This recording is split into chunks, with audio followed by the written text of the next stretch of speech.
Hello, everybody. Welcome back to Reign of Troy Radio. This is the Carcast after USC's 43-42 loss at the hands of the Utah Utes at Rice-Eccles Stadium in Salt Lake City. We're going to give you our reactions and so much more here on this episode. As always, you can follow us on social media at Reign of Troy on Twitter and Facebook. Our email address is reignoftroy@fanside.com. I'm your host, Michael Castillo, joined along with my co-host, Alicia Artola. Hello, everybody. Hello. Hey, there's a saying in college football, Alicia. There's a saying, good teams win, great teams cover. SC got a big victory tonight in Las Vegas. They got the cover. If you picked SC to win, you won your bet. Yeah. Did you want them to win a football game? Football game didn't happen, but they won their bet. I mean, that's a moral victory if I ever heard one. Yeah. Yeah. If you're just joining us and we are here live on YouTube, welcome in the chat, everyone. Put your thoughts about the heartbreaking loss to the Utes in the comments and join us along. SC loses a 1-point game in which Utah scores with 48 seconds to go, down 7, to pull within a point pending a PAT. Kyle Whittingham has the option to go for 2, and he does. He goes for 2 in the win, a move that you usually see on the road when you're backed up and you don't necessarily feel like you are in a position to hang with it for the long term. You go for 2. When you're the underdog, you go for 2. Kyle Whittingham rolls the dice at home.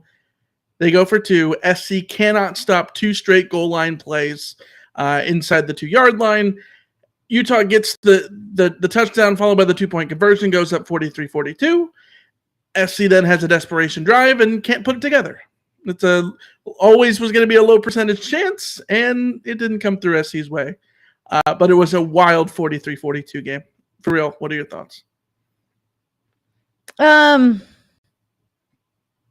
in a mood. I'm in a mood because I've had people all night saying, well, you picked Utah, so aren't you happy that the refs are screwing USC over? You picked Utah, so aren't you happy that this result came that way? And I'm quite annoyed at these comments by now. I'm really annoyed at the people who have accused us of being overly negative for the entire season. I'm really annoyed at everything right now.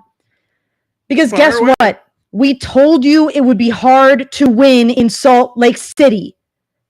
I picked USC to lose this game because it is hard to win in Salt Lake City. Not because I wanted USC to lose. Not because I was rooting for Utah. Not because I had money on Utah. I do not gamble. I am way too cheap to do that. Not because of anything like that. I picked because it is hard to win in Salt Lake City. And guess what? It is freaking hard to win in Salt Lake City when you're playing a Utah team coached by Kyle Whittingham, when you're playing a team that has a Dalton Kincaid, when you're playing a team that is wearing helmets featuring teammates who were killed and are fired up by a crowd that is on it. It is hard to win in elevation. It is very, very difficult to do all of those things. And you know why I'm most pissed off right now, Michael? Why is that? Not because people on Twitter or the chat are annoying me. Didn't hit the over on the rushing yards? Not because USC didn't hit the over on the rushing yards. Yeah. Not because Travis Dye got 11 freaking carries in this game. Not because Lincoln Riley didn't listen to a word I said before the game. Because apparently he consults me. People accuse us of consulting me. Not all that kind of stuff. But because it is extremely, extremely hard to win in Salt Lake City. Especially when you lose Jordan Addison. Especially when you lose Eric Gentry. It is so very hard to win in Salt Lake City. And the refs made it that much harder. I am furious on behalf of USC. The players that were out there. About the refs? Is that what we're doing? I'm doing it, and you are not going to stop me. The players that were out there fought their asses off. I will not hear a word against the players who were out there putting their bodies on the line, on offense, on defense, everywhere. They were putting their bodies on the line. They were doing the best they could, from what I could tell. They were doing the best they could. And yet, if you laid a finger on Cam Rising, a mobile quarterback who can burn you with his legs, who can get a playoff at any moment in a game, who you have to play to the whistle to, if you put a hand on that man, it's a roughing the passer. 14 points in this game were directly the result of the most bullshit roughing the passer calls that you will see all season, because you cannot put a hand on Cam Rising, because you cannot rush the quarterback. 14 points in this game. And let's even be generous to Utah. Let's say they go for it on fourth down on one of those and they get 7 points. It was a 1-point game. It changed the game. And it wasn't just that, because there are a lot of reasons why, yes, and there's stuff going on in the chat. Do not, under any circumstances, reference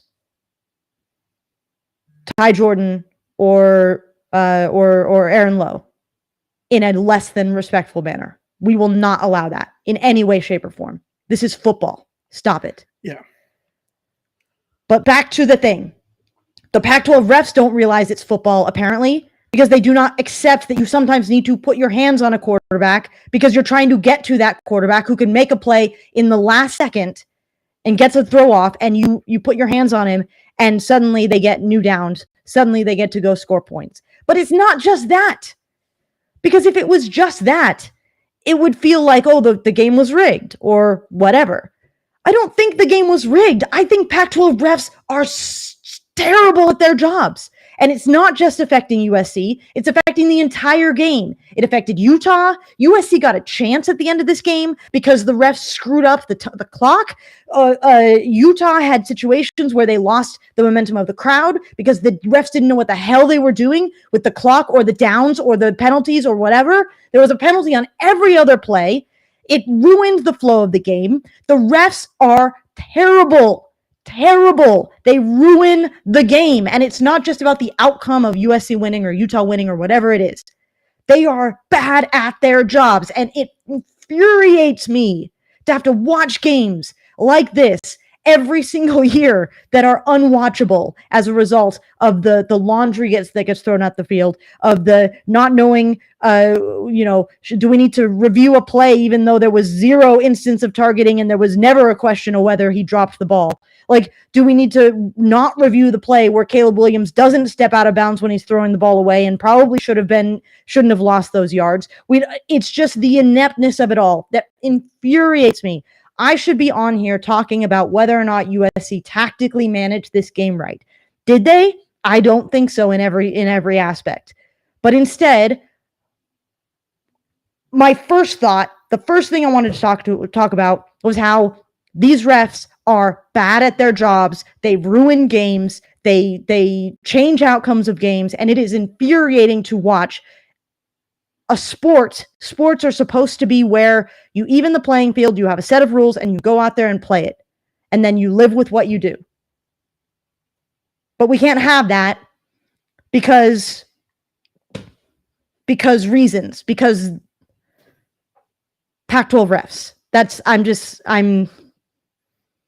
I'm mad. I'm mad. I'm fired up. I am offended on behalf of USC's players who went out there and genuinely fought and proved to me that they aren't ready for the big time, but that's okay because I didn't think they were anyways. So, I'm not even mad about the loss in the sense of this is probably a good thing because this means USC doesn't go to the playoff, which is probably a good thing because I don't think they're ready for the playoff. I got to step in there. That's okay. You want my honest Go for it. I'm sorry. I've monopolized. No. It's good that you go off. You're the reason people listen on Carcast. You need to go off, and I'm only stepping in because you said that this eliminates them from the playoff. I mean, it doesn't necessarily, but it makes it harder to get to the playoff, and that's probably a good thing in my opinion. See, this was the best loss that SC could have imagined. I mean, yes. If you're going to lose a game, yeah, this is the exact loss that you have. A loss in which, if you're a voter, you can say, hey, I watched that game. That was an absolute ref show. The refs didn't know what they were doing on either side of the ball for either team. And both sides can walk away and feel absolutely frustrated with how that game was officiated. Anything. SC loses by 1 point. 1 point because Kyle Whittingham went for 2 out of pure fear that he knew that he couldn't keep up the pace with USC's offense. The game went down to one play. Like I put on Twitter that was an insane move for him to do, and mostly because you just never see teams do that at home. You never see teams who are favored to win the game do that at home. Do you disagree with the? I mean, do you agree with the call? I mean, take out the fact that they got it, because that obviously I would not have gone for 2. No, I would have not gone for 2 at home. I also wouldn't have gone for 2, but I don't think it was the wrong decision by any stretch. Yeah, I mean they got it and they won the game. But to go back to my point here, it's a 1 point loss. SC loses the game because their offense is too potent, and Utah goes for 2 out of fear of that offense. Yeah. We talk about Caleb Williams. We had mentioned that he had struggled at the Oregon State game. He had struggled for a couple of weeks in different parts of the game. Obviously, the ASU game, he made crazy play after crazy play, but there were different areas in which the offense has struggled. Yes, we can say that 11 carries for Travis Dye was not enough, but I'm sorry, SC gained 556 yards of total offense. I'm going to push back. Caleb Williams threw for 381 yards and 5 TDs, no picks at Utah. I'm not going to bitch about the offense. No, Caleb was really, really good. He was incredible tonight. There's an argument for protecting the defense a little bit more. Hold on. So you put all these things in together, and if you're a voter, you're watching this game and that that Eric Gentry left. You know that Jordan Addison left with an injury. Mm-hmm. This was the only game worth watching tonight. And also, can you let me make? Sorry, I'm trying to back up your point on that on that 2-point conversion. Brandon Peely left the game. Yeah, Brandon Peely goes out. Yeah, all these things, and SC loses by a point in a game in which you talked about the ref show and all those things. If you are a voter, I don't think you look at this for a second and think that this is an elimination game for USC at all. Everything is still in front of SC to do whatever the hell they want to do. I don't want to use a Heltonism, but they still control their own destiny in the Pac-12. Yes, it's a frustrating loss for USC, a game in which you saw them, run out there with 21 points in the first half, and all of that. And you look at all the offensive performance and you go like, how do you, gain 556 yards and lose? I get that. I get all of those things. And Dalton Kincaid, how could they allow Dalton Kincaid to go, Jesus, he had 15 catches? Yeah. Okay, 15 catches for 217 yards and a touchdown. Utterly insane. Like, just give the dude the Mackey Award. That's my wet dream. Like Utah is living what I like. I wish. Insane. So yes, I get all of those things, but the reality of the situation is, SC doesn't have to play Oregon. They play UCLA at the end of the season. This was the game I expected to happen against UCLA. By the way, the track meet at the end that kind of whoever has the ball in the last minute to score and the last minute wins. Kind of what I expect to happen at UCLA happens at Utah, and you're 6-1 through the first 7 games of year one, with that loss being a 1-point loss to Utah. If you asked anybody in their right mind in August if you'd take this, you'd say yes. Yeah, absolutely. So I'm not going to sit here and say the SC season is ruined. This isn't 2003. It's no longer a situation where one game eliminates you. As much as we love college football and the every week matters aspect, it matters slightly less than it did before. And a 1-week loss, a 1-point loss and a 2-point conversion, no, that's not an eliminator. That's fair. Especially, and I'm going to be curious to see how the polls react to USC. Not that the polls matter, but you are right in that back then the polls did matter and the voters did matter. And if they weren't paying attention to how this game came about, that could really hurt you. Where the College Football Playoff Committee, they are supposed to look at the details of the games. And if they do look at this game, if they do watch this game, they'll get a much better understanding of how this all went down. I do still think that if let's just have the playoff conversation. Well, I mean, the reality is that I don't think the playoff necessarily matters. I'm just saying that this wasn't an elimination. No, because you still control your own destiny. You still have to go out and win the rest of your games. You still have to go out and win the Pac-12. Yeah, I'm more concerned about the Pac-12. Yeah, I mean, well, because like you said, if you're UCLA, you're rubbing your hands together watching this game, knowing that your UCLA offense can do to USC exactly what this Utah offense was able to do to this USC defense. And that's why I'm a little bit frustrated, because we have known this entire season that the defense is at a disadvantage. And they were certainly at a disadvantage in this game. They literally don't have somebody who can cover Kincaid. Not that a lot of teams do, but they literally don't have somebody who can cover Kincaid. And it's not like Utah doesn't have weapons. So yes, you can double team Kincaid. You should probably cover him a lot closer than USC did. Yeah. But that's not to say that like Vele couldn't murder you in this game too. Like that's entirely possible. You couldn't get beat by any other of their weapons in this attack. This is a good offense. That was just going to be an issue. You never want to see somebody beat you the way that Kincaid has beaten you, but that doesn't mean you if you go all out to stop Kincaid, that suddenly you're not going to get burned by somebody else. Like that just happens. This is where I'm on the offense because, and yes, it is incredible. Caleb Williams was incredible in this game. He was Superman in this game. He was 5 touchdowns, 60% completion. He was everything you want from him. I thought that Caleb Williams was a star. The problem I have is that we talked about before the game. We didn't want Caleb Williams to have to be Superman in this game. Utah's rush defense was porous throughout the season. Right.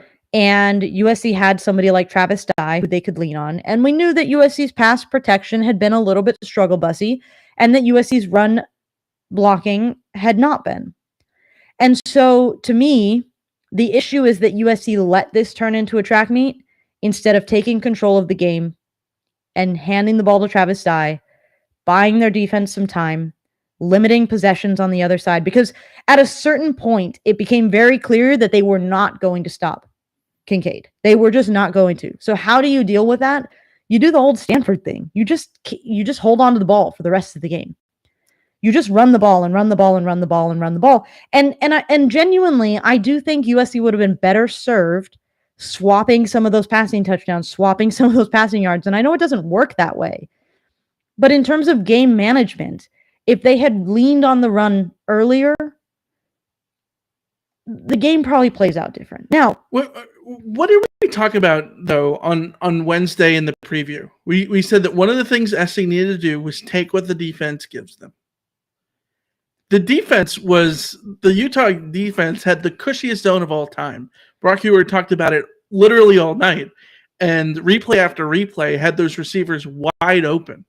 If the defense is giving you that, you take it. Yeah, but and I know that we can sit back here and say, yes, they should have run the ball more. And, maybe that changes those 2 drives in the second quarter where they don't end up with points. And which is where the game got away. That's where Utah came back into the game. Yeah. Yes, for sure. Well, Utah basically from the roughing the passer and onward in the first half. That's USC's offense contributes by not getting points where they needed to. Right, but I think I just go back to we talked about not wanting USC to have to put Caleb Williams in a situation where he has to be Superman, and that was because of the Oregon State game, and because he struggled in that game, and because of the Washington State game too. The passing game wasn't at its best. He threw for 180 yards last week or whatever it was, and we have not seen the offense be explosive since the first 3 weeks of the year. And really the first 6 quarters, the Rice game and the Stanford game was when SC was the most explosive. We saw that again tonight. SC took advantage of the defense that Utah gave them. Caleb Williams was Superman, and he was fine being Superman. 5 touchdowns, no turnovers, none of that. Yes, I get it that SC had trouble in pass protection, and that continues to be an issue. And if they run the ball more, maybe they score on every drive instead of most of the drives, and maybe they score 60 points instead of 42. But like, do you realize what we're saying? Like, scoring 60 points would have been better than scoring 40. They scored 42 on the road at Rice-Eccles. Yes, like I don't know why are we talking about the offense because here? they are capable of scoring 60 points, and because this is a defense that we talked about in the beginning of before the season.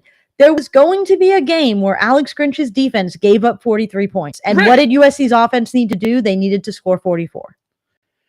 Yes, they needed to score 50. Yes. And this is, well, what is the difference between USC being a 7-0 team and a 6-0 team? You can't fix this defense right now. For sure. Obviously the defense is why USC lost this game. Obviously that's the bigger issue. The refs making it even harder for the defense to get a stop certainly is a factor here, but the defense not being able to get a stop, not being able to get that 2-point conversion stop absolutely is why USC lost. But we knew this season if USC was going to have to keep winning, it was going to have to be on the strength of the offense being above. And they weren't. 42 points was not good enough in this game. They were capable of scoring 50. Yes, but like They lost because their offense was so good. If the offense wasn't so good, Utah doesn't go for 2. But if the offense, you know what I mean? If the offense had been better, you talk about like they should have taken the air out of the ball because Dalton Kincaid is beating you up. Yes, that's exactly what I'm saying. Take the air out of the ball. Finally was scoring offensive drives that were under 2 minutes. Yeah, but I don't want under 2-minute drives when Dalton Kincaid is destroying my defense. You have.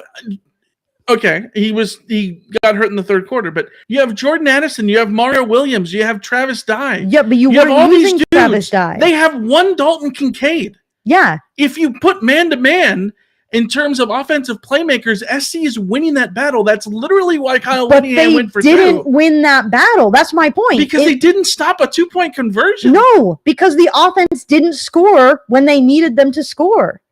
Because the offense had false starts and they had holding penalties and all of this kind of stuff because the offense didn't run the ball because the offense they didn't score 50. USC needed this offense to score 50. That's all I'm saying. I don't think that's unreasonable. They needed this defense to not give up 43. Yes, that too. No, I get that. But who is more capable of completing that task? If I ask who is more capable? USC's offense scoring 50 or the defense holding them to 10? Is that the question? No, who was more capable? The defense holding Utah to 35 or USC's offense scoring 50?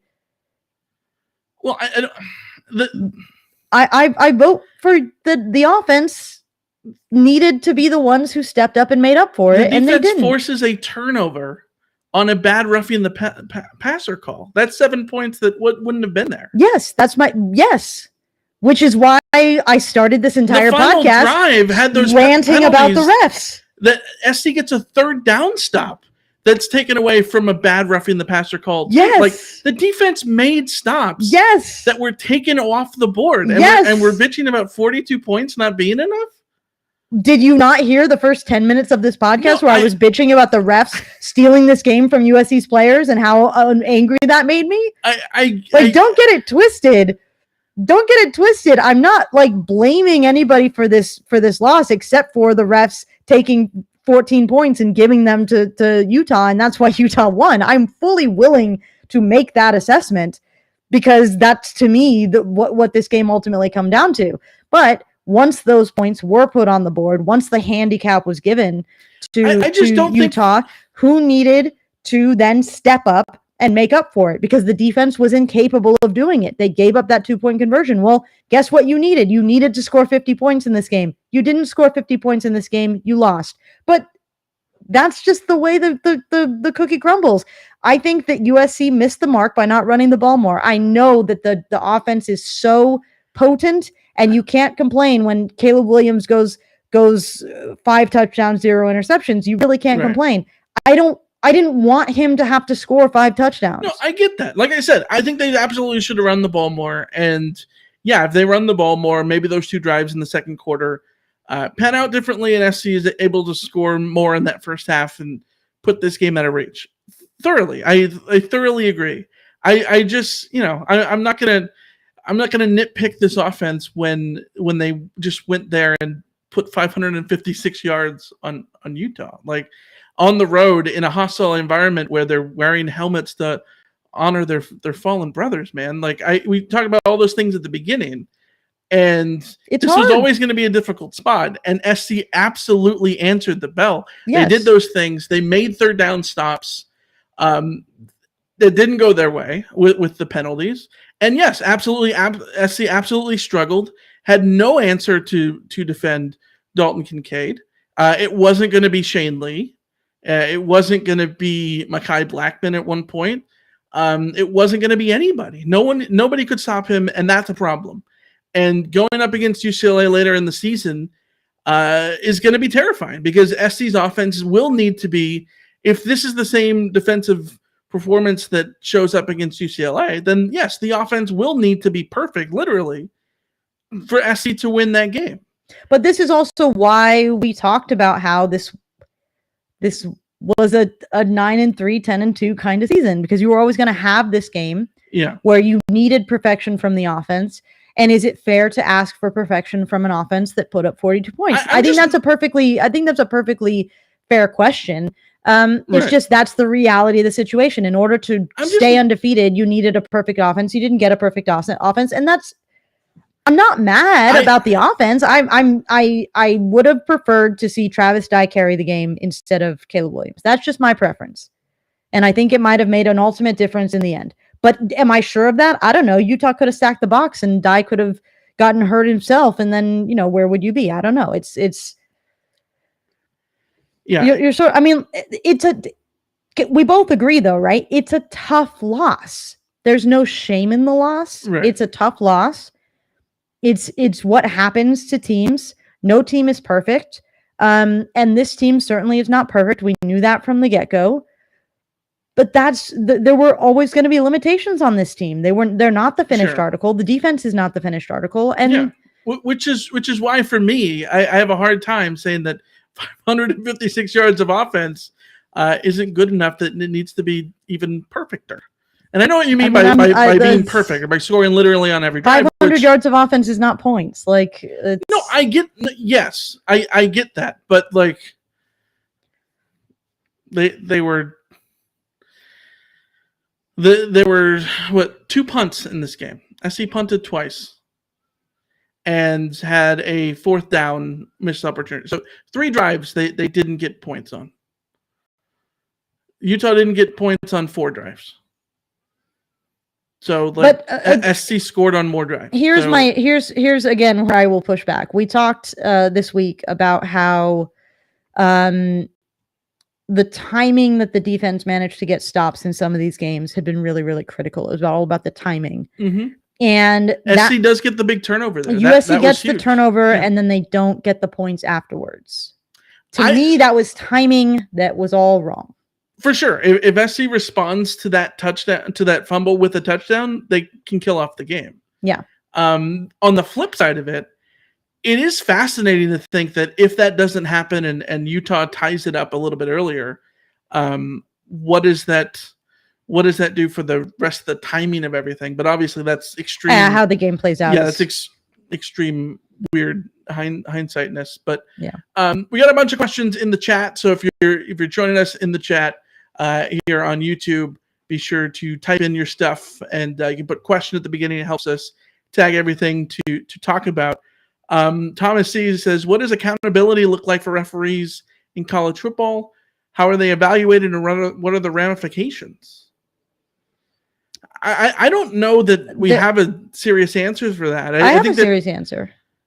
Just that it doesn't happen? No, the conferences internally evaluate, and they grade their crews. And then what does that mean? Well, it means nothing for the purposes of players and fans and everything like that, because there's no forward accountability. There is behind the scenes accountability, but then they keep employing these people. So, what does it mean? There really is none that we can measure or see. It's all in the background. So who knows? They can just be, and this is something that you've pointed out, and maybe this is just something that we have to live with. One of the frustrating things about Pac-12 refs is that, like, if it wasn't coming down from the top of the conference, we would see them not make the calls that they do, but they continually make the calls that they do. So, like, it's coming from the top of the conference that they don't want you to put your hands on a quarterback. And the next question is from SJ. Michael, why are you a Pac-12 ref apologist? It's not that I'm a Pac-12 ref apologist. I get frustrated with talking about Pac-12 refs as being the problem versus any sort of ref, because I think that we watched a lot of the games today. Did anyone watch the Alabama-Tennessee game? Because Alabama fans thought that none of those reffing the passer calls, by the way, would have been called in the SEC. No, absolutely not. And that's not necessarily a good thing.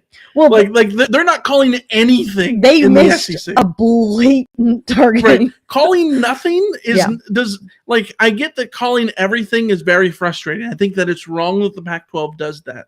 Because I think one of the things that they rely on is calling everything and then allowing the review to bail them out about things like with targeting. That works for a fumble. If the ball is live, call it a fumble and let's review it and let's see if someone's knee's down and review it and make sure you get the right call and whatever. Yes. Bias towards the fumble, right? Bias towards the fumble because you can always review that and bring it back. But you bring it back because you're allowed to do that with the review. With a targeting call, for instance, if it's not targeting, it's still a penalty.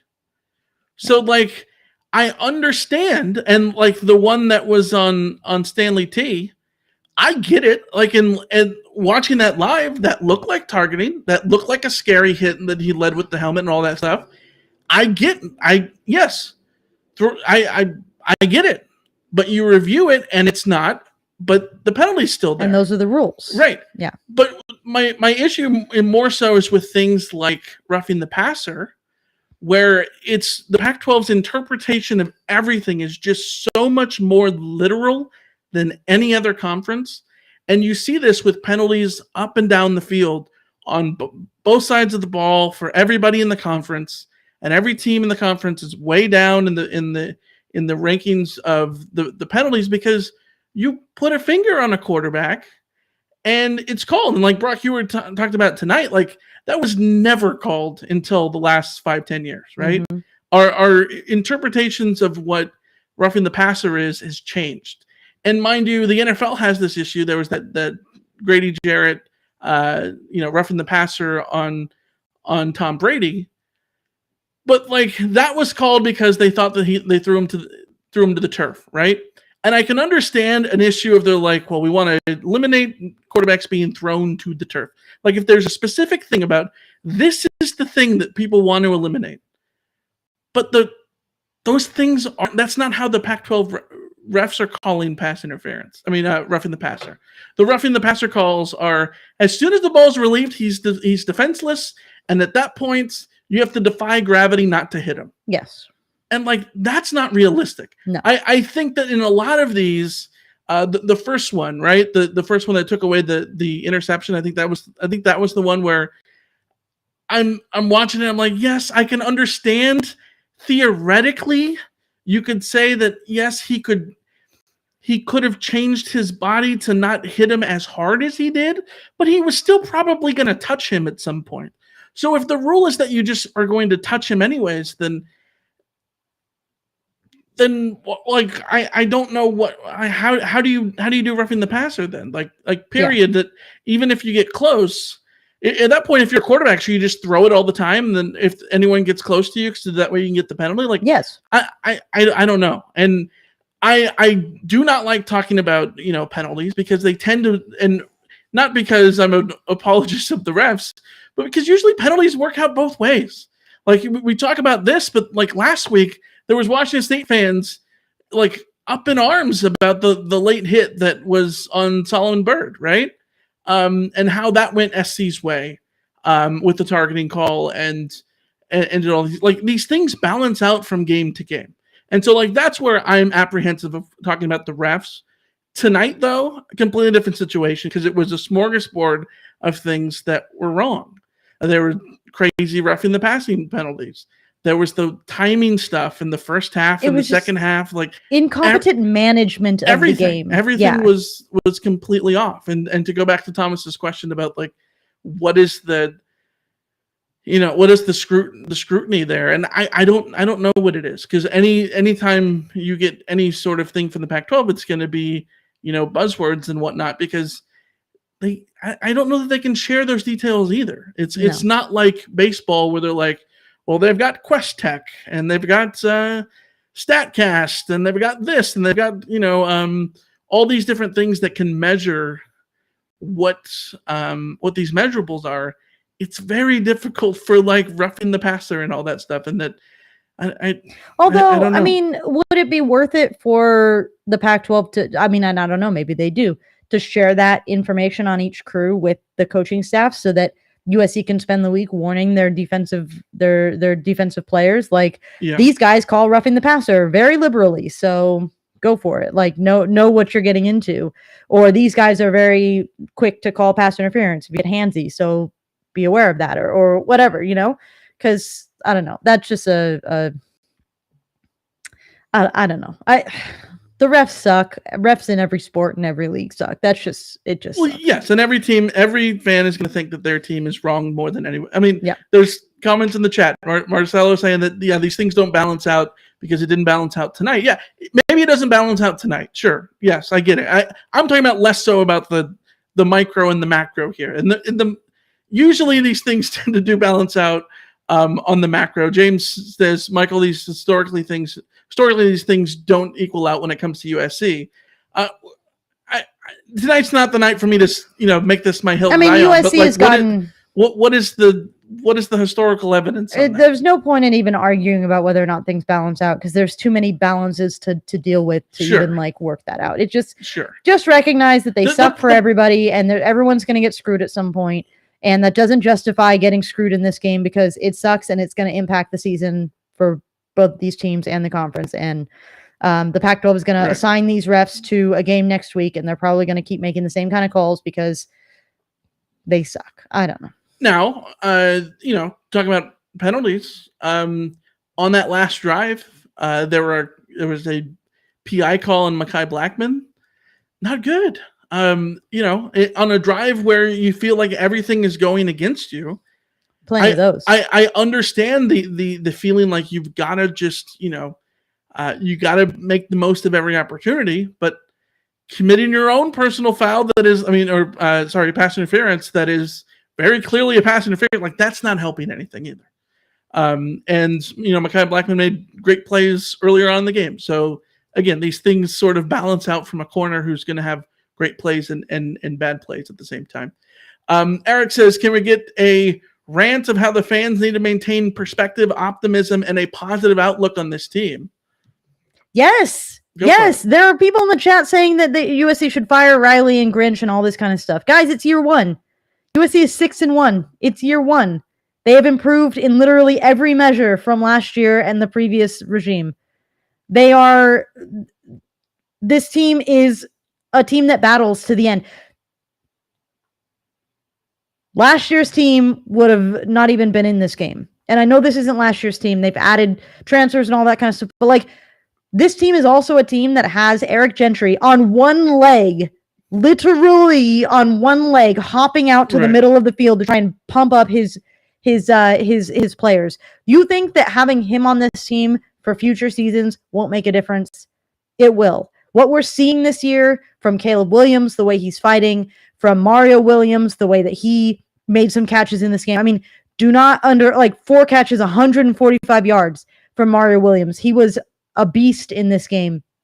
These guys are all going to continue to be here to grow and to get better and to grow together and come together in a way that we're already seeing them come together. They're lacking that next level that'll get them to the point where they can not just compete in a game under these circumstances, but overcome and win in a game under these circumstances. But to expect this team to go from what they were last year, to bring in all of those transfers, bring in an entirely new coaching staff with new schemes on both sides of the ball, and then expect them to be able to be a perfect team that can contend with the best teams in the country, 7 games into the season, you are absolutely insane if you think that this team hasn't come way further than anyone would have expected them to, and that we shouldn't look at this team with incredible optimism for the coming weeks and the coming years. There is so much optimism around this team, and this game was another example, like we've said, of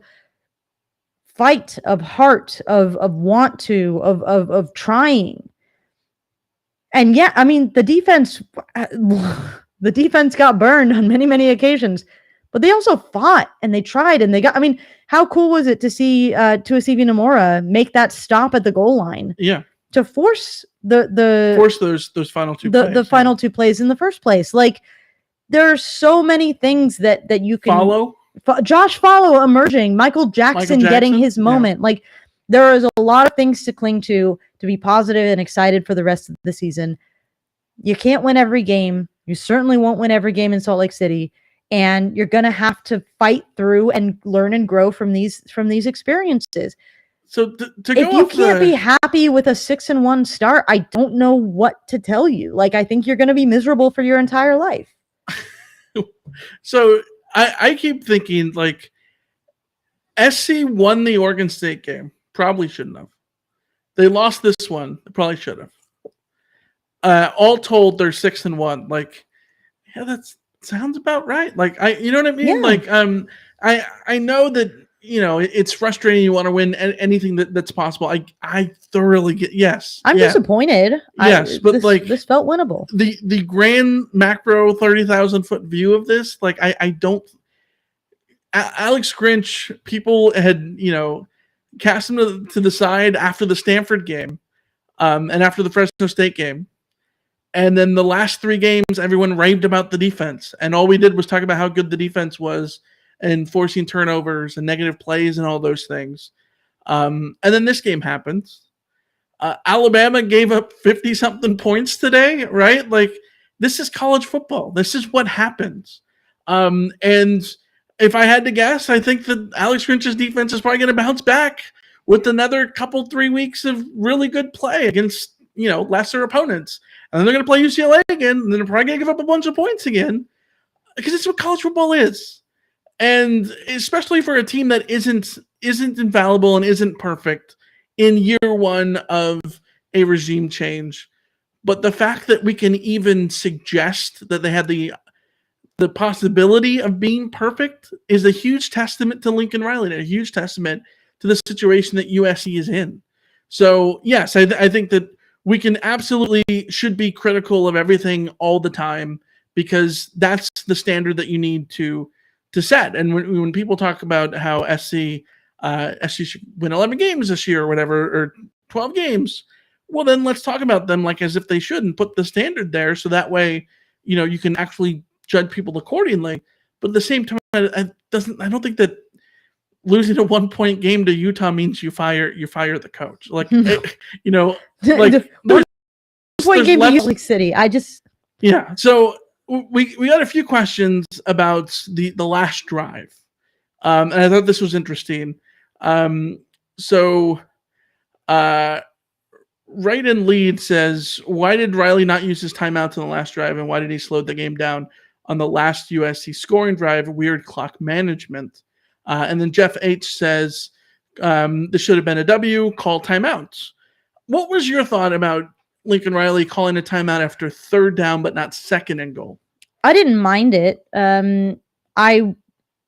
My thinking is that if you can get away with not calling timeouts on defense, keep those timeouts for your offense, especially if you're down by a margin that allows you to get a field goal. Yeah. The difference between having a timeout and not having a timeout in those situations is life and death.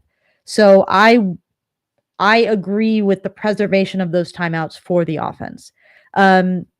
I also agree with them slowing down the tempo on their last scoring drive, because, as I said, I think they should have been doing that all game. I think they should have been making it, taking time off the clock and keeping Cam Rising and Dalton Kincaid off of the field for as long as they could, giving their defense as much time to breathe Yeah. as they could, especially in altitude, especially just under the circumstances of the game. So I personally do not disagree with the way that Lincoln Riley managed the timeouts or the time or anything like that at the end of the game. I think it's a bit of a crapshoot because if you do call the timeouts and then you go out and you have your offense with a few more seconds on the clock, maybe that does make the difference, but you also can't necessarily predict how the game was going to go. And maybe we see that offensive drive and think, man, if they had a timeout, it would have been a huge difference here. It's just very difficult to say, especially when the drive went the way that it did, especially when there was a false start and there were penalties and there was weird stuff that happened and there was that weird PI and the interception and just the way it all went. It just was so weird. I don't know that we can pinpoint that as like a thing that directly contributed to whether or not this game was a win or a loss. So I go back and forth. My stupid proxy of this is like, what would I do if I was playing Madden? And I know that's not realistic, obviously. I tend to think that if you get to first and goal defensively you have the ball, the other team has the ball and you're on defense and there's first and goal in a situation like that, yeah, you got to start using your timeouts because you need to save time for you once you get to a first and goal situation. However, I think there's a couple of things that I think that are worrisome. One, if there's ever a PI, that resets the downage. I mean, the downs. So if there was a PI and you're using all your timeouts, then suddenly that all resets back to first down and you've got no timeouts. Yeah. So I think you need to be conscious of that. And there was it was like I think $1.20 with all three timeouts. SC could have taken the timeouts there, taken two timeouts and had, we'll say $1.10 with one timeout left or 48 seconds with two timeouts. To me, that's a coin flip. I don't think it's either way is necessarily wrong. I think the wrong thing would have been to not call any timeouts. Would have surely been wrong. Yeah, the clock stops and all that stuff, but I'm sure that there's a chart that Lincoln Riley has that, is written out in this situation. I'm going to do this, and maybe he can talk. Maybe he talked about that in the post game. We haven't watched the post game, so I don't know. I think in hindsight, you can look at it and say, yes, if SC had more time. In terms of allowing Utah to score, we can sit there and say that we always thought that, that Utah was going to score on some of these, like the pass interference drive and all that stuff, which was, that was the drive before, right? That was the drive before the tied at 35. Yes. Yeah. I think that's better said with hindsight. The thing is, we've seen this defense get the turnover at the goal line. Like, we've seen them make that play. So I don't mind seeing if they can get that stop. They've gotten other stops. I don't know. Again, it's the kind of thing where you could play it through 15 different times and get 15 different outcomes, and whether or not you use the timeout or whatever, like maybe it would have used it. I just don't know. I don't know if that Jeff says the point is you don't know what's going to happen, so keep as much time as possible. No, yes, but you also don't know what's going to happen, so keep your timeouts. Like, it goes both ways. I can make the argument. It does help in college with the clock stopping, and I tend to think that if you call your timeouts earlier, then you can manage the rest of it how you see fit. But I know that coaches value a timeout so much more than I think that we at home do. Because we're thinking about just the clock, and they're thinking about, well, how can we draw up the perfect play? Yeah. In addition to all the clock stuff. Yeah. So that, plays a factor as well. Other stuff that we've highlighted, Poncho Cam says, run the ball, exclamation points. Yeah, SC absolutely should have run the ball more. Travis Dye, we in the over-under, we're going to talk about that over-under more on Monday's show, but the over-under was 22 and a half carries. He had 11. 11 carries, 76 yards. He averaged 6.9 yards per carry. Yeah. And they didn't give him the ball. Yeah. SC, surely could have run the ball more. I'm looking at now. Let's see the opportunity rate here on stat broadcast. I don't think so. I don't think so. Power rushing was 1 for 1, 100%. Run stuff, only 7% of USC's runs were stuffed. And rushing success rate was 57%. And this was my problem, is that a lot of what USC did had to be like a big chunk gain and an amazing play because they were being unsuccessful on too many first downs. And I think you would have had more success if you had just said, we're just going to run the ball on first down, even if it means 3-4 yards. Those 3-4 yards on first down can set you up for more. Yeah. All right, let's go to let's see. Eric says, can we hype up the unsung players that did awesome things in this game? We talked about that. Follow Jackson and Nomura absolutely stepped up when they needed to. They made the big plays, especially when Addison went down, Gentry went down, Peely went down at one point. I want to talk about Michael Jackson III. That touchdown play I thought was great because not only do you see Lincoln Riley going, he's like on the side, practically on the field, and you see him in the bottom of your TV, and he's signaling to Caleb Williams. Caleb Williams is changing at the line. They're down to like 3 seconds on the play clock. I thought he was going to call a timeout. Does not call the timeout. Caleb Williams takes the snap, and they run that little screen, but watch Michael Jackson III sell it. Not only does he doesn't just do like a stutter step forward and come back for the screen. He takes like 3 harsh steps to literally throw his defender with momentum away from the ball and slide back. It was incredible to watch him pull that off. Like, not only is this guy someone who has not seen the ball all season long and hasn't really seen the field, but he gets thrown in a huge spot to run essentially a specialty play in the sense that this is an audible call at the line of scrimmage on a key moment, right?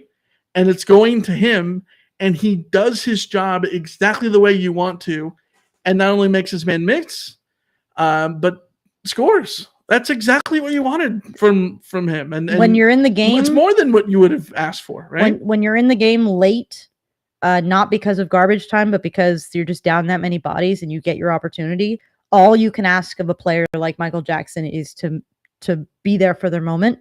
And he absolutely took his moment and ran with it straight into the end zone. That's literally like what you need to see from guys like that.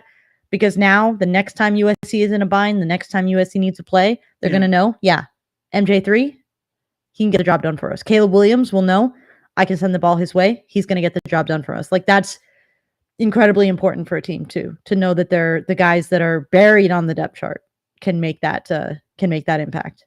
Yeah. Jeff H says, smash that like button. Yeah. If you're watching the stream for the first time, be sure to subscribe.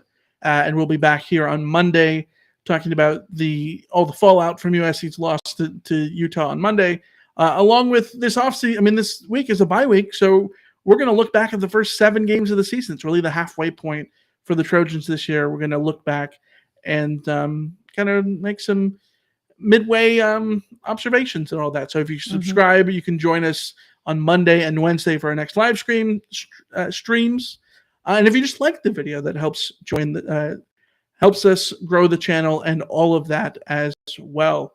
Couple of questions, Alicia, about what you're drinking over there. Steven says, is Alicia drinking the hard stuff after this loss? White Claw. And then Eric Corpus says, is that Orange Crush or Fanta Orange? Number one, White Claw is gross. All hard seltzers are gross. Let me correct you. All seltzers are gross. All seltzers are gross. Yes, we can agree with that. This is an orange Fanta with a bit of Screwball whiskey in it.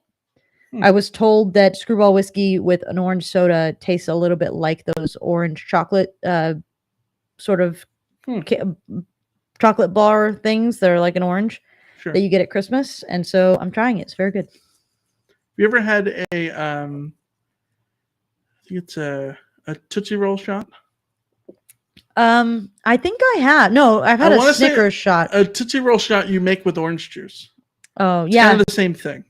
It's very similar. Well, there's actually a lot of like shots that you make that you put like liqueur, like I said fruity orange juice, some sort of orange thing. fruity liqueurs, like what is it? It's like framboise or whatever, something like that. Yeah. Hey, hold on. Shout out before we get into other stuff. Kai, off topic, bought Dave's hot chicken because of y'all. 10 out of 10. Let's see some Dave's collabs meal and merch. I love it. Yes. Yes. We almost got Dave's hot picture this for dinner. SC drum. Yeah. If Mr. Dave, if you're listening to us, Mr. Dave's hot, Dave H Chicken, I think that's his name, right? Who owns it? Yeah, just let us know. Email address randomtroy@fanside.com. Mm-hmm. Absolutely. Okay, so Jordan says part of me thinks that this loss was necessary. I keep thinking about Travis Dye talking about this team not knowing what it feels like to lose. Maybe this is what we need to run the table. I've been scrolling through my phone to see if there's an update on Jordan Addison or Eric Gentry or anything like that, and I just saw a tweet, so I haven't seen the post-game press conference, but I did see a tweet that seemed to quote Caleb Williams saying that he was making a guarantee that they'd go undefeated. So, one of those Tebow moments. I would tend to agree that losing doesn't always have to be the worst thing that happens to you in a season, especially when you lose this way on the road by 1 point, tough circumstances, all of that kind of stuff. Losing can be something that rallies a team together. It can also break you apart. So you do get both sides of that coin. But losing can be a way that brings you together. It can make you stronger. You do need to be able to learn from your mistakes, and you do need to sometimes have consequences for your mistakes that reminds you to stay on top of your stuff. Maybe this was the wake-up call that the defense needed. Maybe they were getting a little bit too comfortable with their performances of the last few weeks, and this is the thing that wakes them up. Or maybe this is the thing that teaches Alex Grinch, like, yo, if the tight end is doing that to you, you do need to have a plan. You do need to find your guys that you can rely on. And that's the thing. Most college football teams, the vast majority of them, every single year, lose. They do. Very, very few teams in college football don't lose a game in a season. It just doesn't happen. So yeah, you have to be able to respond to adversity. Teams that respond to adversity are the ones that win. That's just the reality. So we will see how this team responds to adversity. And I want to see them do that. Yeah, how are they going to respond is a question. And is this the galvanizing point? I think this team has already been galvanized. Jason Benetti talked about it on the broadcast. We've talked about it before. This is a team of a whole bunch of transfers. And from the outside, it'd be really easy to see that they're mercenaries and all that stuff. But no, they've really come together despite all of that stuff to be one team. And so I don't know that they needed a galvanizing point, but if this helps, sure, go for it. If this, more than anything, is a wake-up call that, they got to get better in trying to cover a talisman in the middle of the field like Dalton Kincaid, then sure, yeah, allow it to be the wake-up call. Or maybe the offense needs a wake-up call. They've got to score 60 points sometimes. Yeah, because the offense is why they lost tonight. Exactly, yes. No, but I do want to point out, Tommy White in the chat says, I was at the Sam Darnold breakout game in Salt Lake City. And even though we lost at the very end, the team responded very well. Yes, that team lost that game. That was a really big game that USC lost, and they were able to turn around and run the table for the rest of the season. The 2011 team lost to Stanford, heartbreak, and then went off for the rest of the season. It can be done. It is done. And it's something that you have to be able to do. You just have to be able to do it. Yeah. Steve in the chat says Utah put everything into this game to come out on top. Even brought in Vince Young, ... desperation. Vince Young in an Astros cap. Like, how hated does that guy want to be? Bruh. So speaking of, I saw Marcelo in the chat say that thankfully the Padres have tied it up. Yeah. Hey, that's good. Think about it. He's been on the sideline for, I believe, 4 USC games. Played in 1, been on the sideline for 3 as a fan. SC is 1-3 in those games. I hate that man so much. Hey, Titans legend Vince Young. What are you talking about? Titans legend. More questions that we've started here.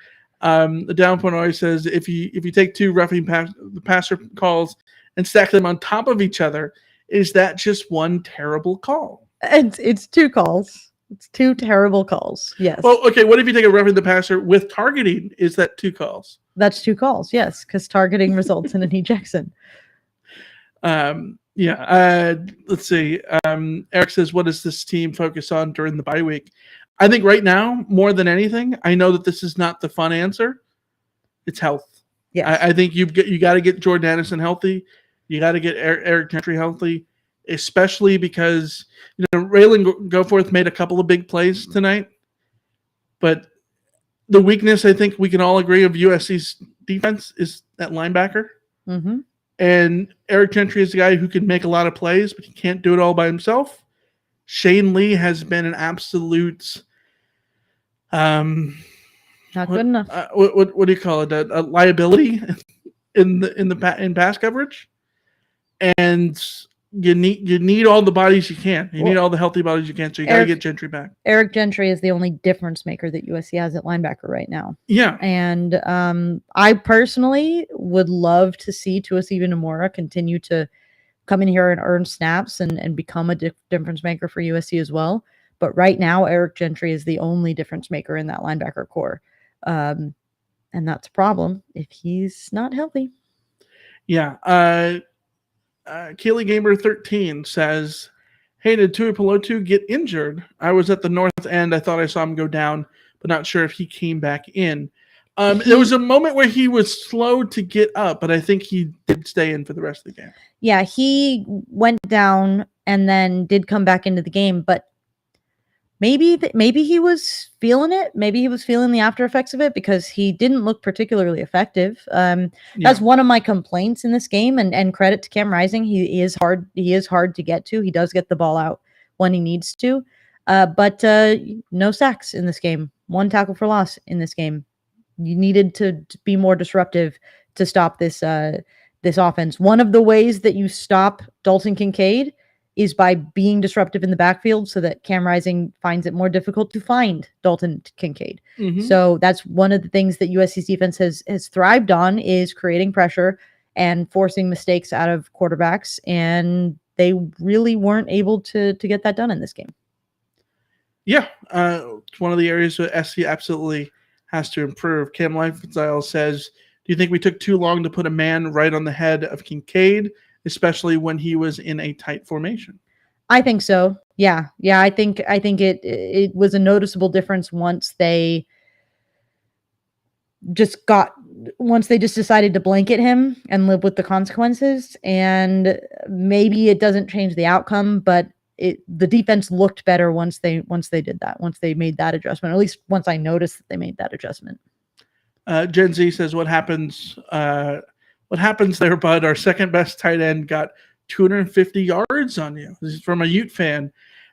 Yeah, the crazy part, we talked about it in the preview, that Keithy not being there was going to be interesting because we knew that Utah likes to rely on their tight ends, and that Keithy was the one that we had circled 2 years ago as a Mackey candidate. And he was the more athletic guy. He was the guy that you could see lined up all over the field. They could use him on screens. They've used him a million different ways. And yet it was Dalton Kincaid who literally looked like John Mackey himself out there. Hey, just a reminder, guys, in the chat, do not bring up Aaron Lowe or Ty Jordan. Yeah. You will be put on timeout. Do not do it. Stop it. Yeah, that should go without saying. By the way, I loved that they did, instead of a moment of silence, the moment of loudness. Moment of loudness is how it always should be done. Yes. Awesome. I think making noise is a bigger statement. and it's a rallying cry. And if you're a Utah fan, you got to feel good about that. If you're an SC fan, I think you got to sit there and like respect the hell out of that moment for sure. It also prevents any idiot from ruining the situation. Yes. And it to me, it's, I don't know. There are times when moments of silence are the way to go, but for me, it's being active in that support of that moment. I just think there's so much more energy involved in that when you're celebrating the life of somebody. I really, really like that. And Utah has done an incredible job responding to those tragedies and honoring those guys in the way that they have. And good on that crowd for being there and being on top of it. But Pac Northwest Steve says, "Where is Damani Jackson tonight?" I never didn't saw him see him once. Yeah. I again, and it sucks because this is the world that we're in. This is the world that we're in. We don't get the injury stuff. But for the record in the chat, when we say don't bring those guys up, we mean disrespectfully. And the people who were bringing up disrespectfully know what they did. Damani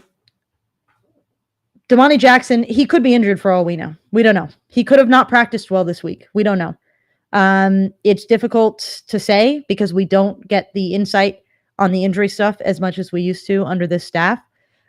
So we will keep an eye out on what is said after the game. If maybe there's a tidbit in there, but if he played, I did not see him a single time. Yeah, I never saw him. I never heard anything. The rotation, I don't know. I think it's difficult to say that the rotation is the problem. I think that collectively on defense, there's so many issues. There were so many issues in not getting stops tonight that I have a hard time thinking that one player could have made the difference. I know it's easy with Damani Jackson being the 5-star guy that you could, hope that he could be the difference maker. Maybe. I don't know. Quack 12 says, as a Duck fan, can we have Travis Dye back? No, you cannot. He's ours now. He's ours. No. He may have had more years with the Ducks, but he's a Trojan. He's already a legend. Can't have him back. No. Yeah, forever he'll go down as a USC alum. And yes. Will he? So will Oregon claim him? Because this is one of the things I've wondered. You look at the USC players in the NFL thing. I'm pretty sure that Keaton Slovis and Jackson Dart and JT Daniels are not going to be listed there. Brew McCoy, any of those guys? But people who transferred to USC will. That's an interesting.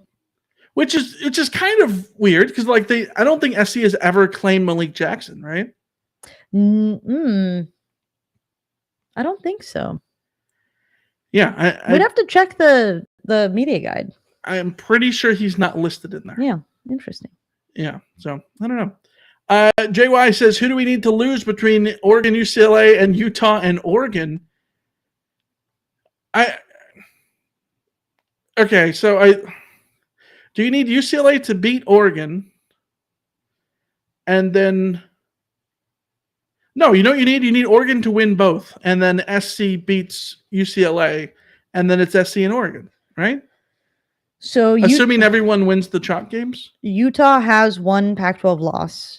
Yes. USC has one Pac-12 loss. Yes. Oregon does not, and UCLA does not. So USC plays UCLA. So USC beats UCLA, gives them their one Pac-12 loss. Yes.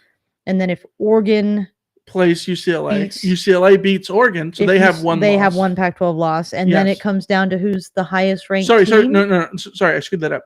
No, Oregon wins out. I think that at this point you want Oregon to win out.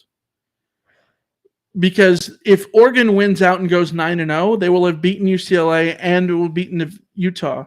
They'll give Utah their second loss, and then SC gives UCLA the second loss. Yes. So and then if SC goes chalk the rest of the way and Oregon goes chalk the rest of the way too, they would play each other. So Oregon winning out and USC beating UCLA is the simplest way to settle this. Yes. But even if that doesn't happen, there's no way that this thing's going chalk. It's the Pac-12. It's the cannibalization conference. But let's say all of those teams get to the end with a one-loss tie, right? It will come down to the highest ranked teams. And if USC runs the table, which is in that scenario, there's still going to be USC will be one of those top 2 ranked teams. That's just my opinion. Yes, more than likely. Yeah. Because the 3-way tiebreaker wouldn't come into effect if Oregon's one of the teams, because SC doesn't play Oregon. Yeah. If it's SC, UCLA, and Utah, then it's they beat them and they beat them, then you can sort of figure out how things. The 3-way tie could cancel out. Is USC UCLA is at the Rose Bowl? Yes. Would it matter that USC lost to Utah on the road while UCLA beat Utah? I don't think that matters. I don't know how this all works. Yeah. Marcelo says people all of a sudden saying that USC is secretly terrible, like they're suddenly Colorado. They are inconsistent, but they are capable of beating a lot of great teams. Thank you, Marcelo. Yeah.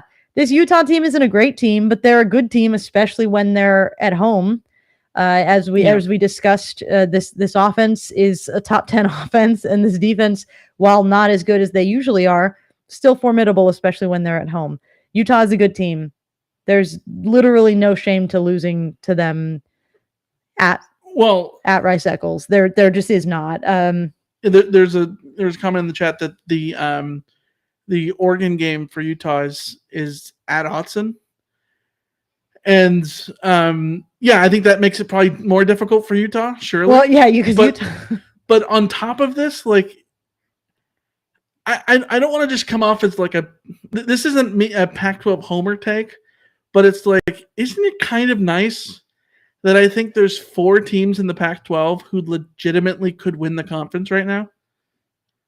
While my head says that UCLA is probably the best team of the 4, I think that in a second that could change, and SC could be the best team, and Utah could be the best team, and Oregon could be the best team, and like that's a good place for the conference to be in, and then SC's leaving, so it doesn't matter.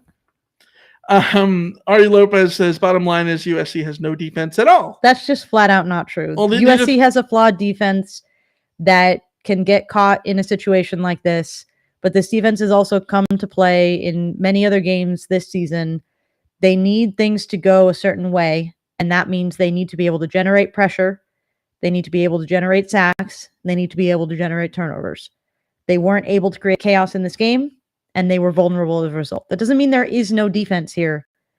It means that they had one of those games. And it certainly didn't help that when they made the plays on third down, which are what this bread and butter of this defense has been, is making those plays on third down, they got screwed by penalties. So that's just, things are never, we go back to this, we've been saying this for years, things are never as good as they seem or as bad in the moment. The famous Lou Holtz quote. Yes. And the defense is certainly not a great defense, but they come to play, and they are limited in their personnel, but they still come to play, and they still make plays, and they will help USC win a lot of games. They're not a national title contending defense, but they are certainly a defense that could get USC to the Pac-12 title. And it will come down to whether or not they make the individual plays in that moment to get it done. But in year one, with the personnel available, I do not think this is a bad defense. I think this is exactly what I said this defense would be. Well, they're way better than I thought they would be. But I did warn everybody going into this year that Alex Grinch defense will always have a couple of games where they give up 40 points. That's just the way it's going to be. It was a game in which neither team could make a stop. So that happens sometimes, and you need your defense to make a stop. They couldn't do it. USC could not do it. Utah couldn't do it, and that's why they went for 2 to try to win the game. Sean says USC's defense is greatly improved. Utah happened to be a really bad matchup for us. Alabama gave up 52 today. It happens. I would say Utah was a really bad matchup for sure. I think that you can hope to contain a really bad matchup to fewer than 43 points still. And they almost did. Like, to their credit, this game literally came down to a 2-point conversion. Like, right. They almost got the job done. They didn't, and they will need to go back to the drawing board on certain things. You know, like, confirmation bias is like always prevalent in everything. SC wins this game on a 4th down stop. Not even the 2-point conversion, but on a 4th down stop. What are we talking about? The chat is blowing up about this defense always comes through when you need it most. Yeah. Like, you know what I mean? Yeah. Oh my God, the red zone defense won SC the game. Like, that is absolutely what people are talking about. Yeah. Yeah. Again, it's little moments. It's little moments, and sometimes they swing your way, and sometimes they don't. You got to live with either outcome. Yeah. Marcelo says, God, I wish I could ban Seven Nation Army from sports. Come on, dude. Love it's it. Great. Okay, we're going to get a DCM. We're going to get, this is going to. So we have to comment on it.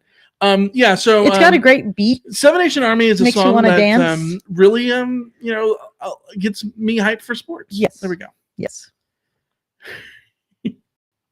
To go back to Kai's message about the Dave's Hot Chicken stuff. He said SC drum meant SC. Picture the SC drum major stabbing the field, but it's chicken. Please, Mr. Dave's Hot. I have so much merch ideas. We gotta make this happen. Okay, so when I saw the SC drum, I thought of like a drumstick, like a chicken drumstick. You said that, but then I thought they don't have. That's not. But they don't have bone-in chicken. Yeah, so then it didn't make a lot of sense.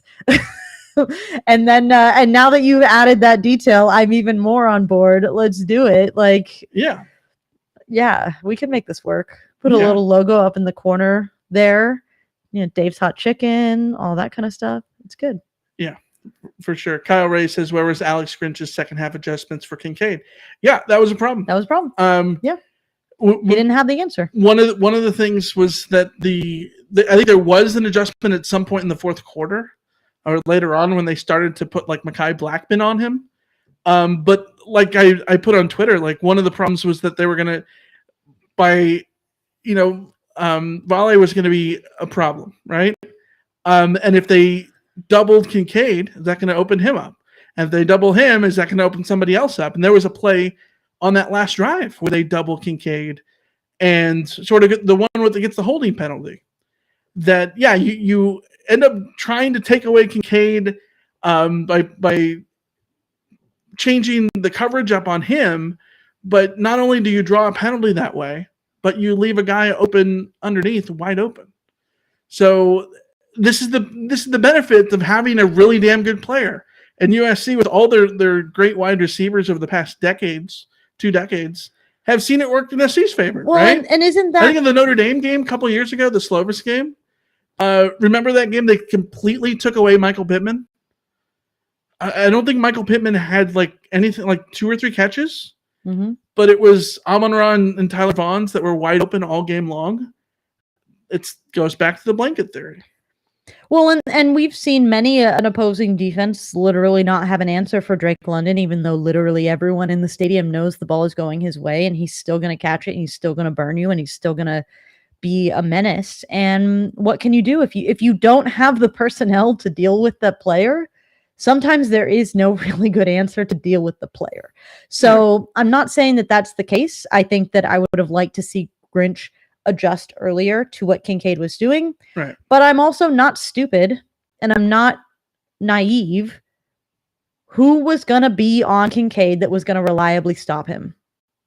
If somebody... Talanoa Hufanga. Well, yes, thank you. Like, if somebody has the answer there, then I would love to know. But, like, USC is an undersized secondary in the first place. USC's linebackers outside of Eric Gentry can't cover either. So I'm just not sure what the answer was there that was going to be reliably present to stop him without turning the game into the Vele show, which it could have ended up being anyways. So one of the things I was thinking about is we talked about in the offseason, could this be the year that Kalen Bullock takes a step forward and improves and to become an All-American? And I think that when we saw Talanoa Hufanga take that step forward, it's when he became a difference maker, just like an absolute difference maker in the game. You just saw it with your eyes. I think we're awaiting that moment still from Kalen Bullock, because there could have been a moment in this game where Kalen Bullock decided I'm going to be that guy. And mind you, I mean, he had the interception. That wasn't that kind of moment, but I get But you know what I mean? And I'm not saying that, like, clearly he's not the one calling the defensive coverages and all that stuff to put himself out of position to cover Kincaid. But more so that, like, when you needed someone to step up, it was always Talanoa Hufanga a couple of years ago. And on defense, SC hasn't had that guy yet outside of Tuli Tuipulotu on a consistent basis. Random dudes have stepped up. We've talked about Solomon Byrd has stepped up. Nomura stepped up on that third down play, right? But the consistency of it, I would at some point like to see Kalen Bullock step up and be that guy, be the All-American safety who comes in to make a couple crazy plays down the stretch. Yes, but for instance, in this game, we didn't see Solomon Byrd, and we didn't see Tuli Tuipulotu get into the quarterback, and we didn't see we didn't see the front seven really making those differences. And I highlighted a message from Danny, who said that's what scheme is for. It's what blitzes are for. It's what the DC's job is. It's what Grinch seems incapable of doing. Grinch is very capable of sending a blitz. Grinch is all about sending blitzes and being aggressive, but you get burned when you do that too. And that's part of the problem. They weren't getting home. If you send a blitz and it doesn't get home, you're screwed. That's how dudes kill you. And the pass rush wasn't getting home. And part of that was credit to Utah's offensive line for taking care of business and not letting the pass rush get in Cam Rising's face very quickly. But also Cam Rising was getting the ball out. He knew where he was going. He was feeling confident in where he was going, and he was beating the pressure. That's one of the realities of how a game goes. The other team is also trying to beat you. So yes, I absolutely want to see Grinch have an answer. He's had answers in games before. The fact that he didn't have an answer in this game is a mark against him. But you also, sometimes you just need your guys to perform and get the sack, and they didn't get the sack in this game. They didn't get one. So I'm looking at the stats still. Not only did Kincaid have 15 catches, you know how many targets he had? 15 targets. 15 targets? Yeah. Jeez. Anyways, Chris says, what do you think of Lincoln Riley saying that the officiating was poor, but then saying I'm not going to be the guy who says we lost because of the referees? That's a head coach answer. It's a head coach answer, A. B, if you say that you lost because of the referees, you can't make all those other plays a teaching moment. Mm-hmm. I think that you have to, because if you say you lost because of the referees, I think you are preaching that as soon as a call doesn't go your way, to not just, have thick skin and shrug it off. Yeah. You want to have thick skin and shrug it off and absolutely pretend that none of that stuff happened. And you got to, stay that way. The other thing is, yes, with the officiating was poor on both sides. At the same time, what have I said on podcasts all the time? I don't want to just sit here and talk about the referees all the time because, there's only so much of it you can do, and it just sounds like whining. Yeah. So, especially when you're the head coach, you can only say so much. Just saying that the officiating was poor is all that Lincoln Riley needed to say to acknowledge it.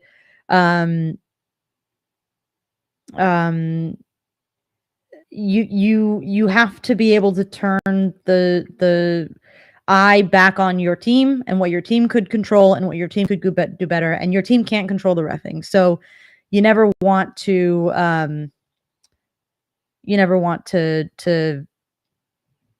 focus too much on the refs when you're the head coach. Yeah. All right, guys. Well, that's we've gone on an hour and a half talking about USC and Utah, the Trojans, getting the loss 43-42, a 1-point barn burner at Rice-Eccles. It's been a long night, a long game in which everything was reviewed. We will be back later on to talk about USC and Utah even more on Monday.